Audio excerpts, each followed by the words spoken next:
right before we went on air, the Supreme Court sided with Colorado baker Jack Phillips, who refused to bake a cake for a gay couple, citing religious objections and artistic freedom. Here's what he had to say about when he was on our show last June.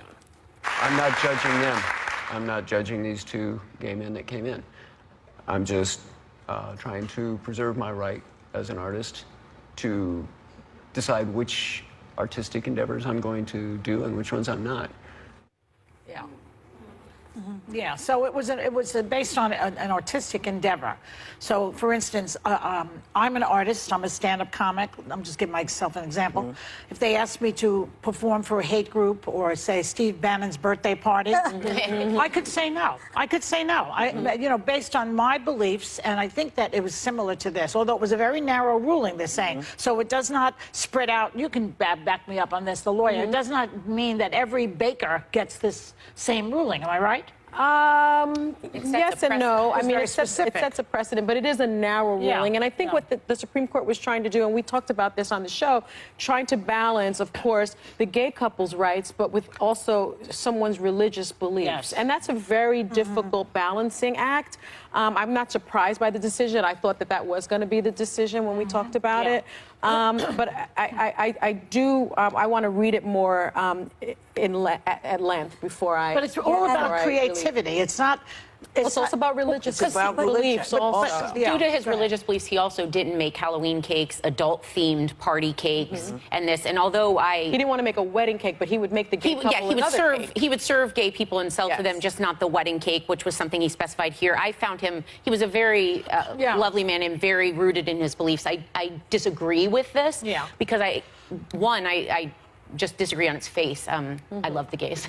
But two, I think it's also a slippery slope, because I think when you start allowing people certain freedoms based on almost the discrimination of someone else, even if it's just the wedding cake, where do we stop? Like, what's interesting, though, is Justice Kennedy, who wrote the ruling on this, is the same justice who wrote the ruling to legalize gay marriage in the country. Yes. So it clearly is a legal decision that they're being made. And basically in Colorado, the state can't force you on your religion to do anything you don't want to do. I agree with you that just, obviously, I think anyone who wants cake should be served in any way whatsoever. I don't understand in all of this. To me, the great religion in America is capitalism, and I would think he would want to make more money, but I guess there are some people you have that to really give him points for that. Yes, that he's more interested in his religion than he is in money. And his business took a tremendous hit, if I recall correctly, when he was here. He almost went out of business, if he's not already out of business.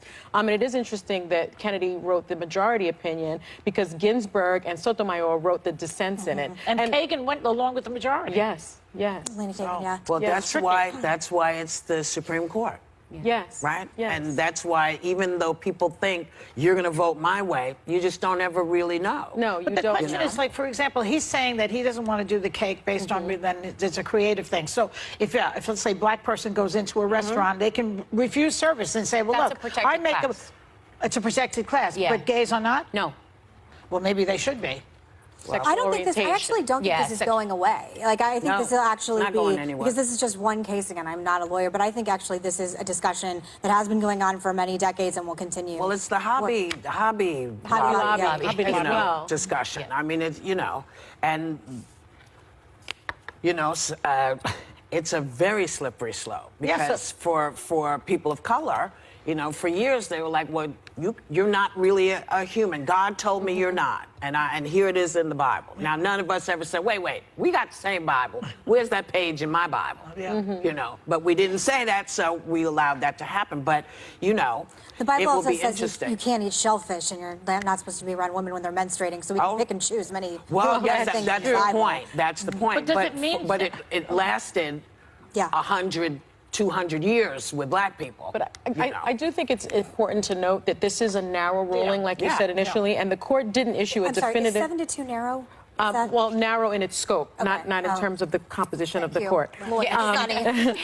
But the court did not issue a definitive ruling on the circumstances under which people can seek exemptions from anti-discrimination laws based on their religious views. So, for example, let's say there's a photographer or a florist that doesn't want to service a gay wedding. The court is silent about that. Okay. Until somebody brings the case up. Right. And so they may have another opportunity to also, what further if you're a define chef this. in a restaurant, and you just don't want to serve gay people because your hamburgers are very creative, or your paella is very special. Can you then use this as a precedent? I think it's less artistic expression, the way I'm reading it, than religious. I'm nervous of even sending a plate back of what they're going to do to my food. Someone doesn't want to bake me a cake, more power to them. They can go somewhere else. So, We'll be back with more Hot Topics. okay.